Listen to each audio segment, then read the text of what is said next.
नमस्कार जय जगन्नाथ। आज आपण को आउ गोटे नुआ वीडियो को स्वागत करुच्ची।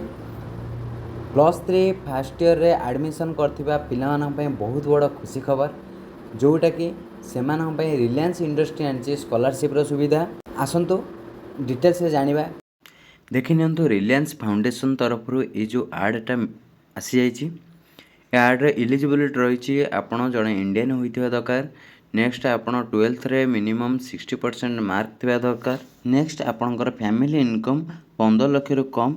एठारे देछि प्रिफरेंस गिवन टू 2.5 लाख माने 2.5 लाख तळकु रहिबा आवश्यक।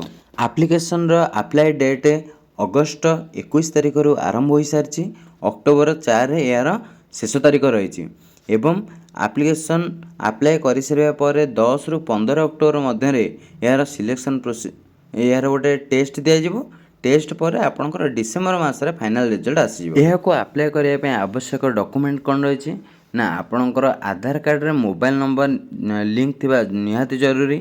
आधार रे बायोमेट्रिक आपनकर जो करंट फोटोटा रहिथिबा निहाती जरूरी। द्वितीय दिन छला आपनकर +2 रे 60% अबव मार्क थिबा दरकार। आपन सर्टिफिकेट एरिया सब आवश्यक पड़िबो। बैंक पासबुक फोटो सिग्नेचर ये सब डॉक्यूमेंट रा आवश्यक पड़िबो।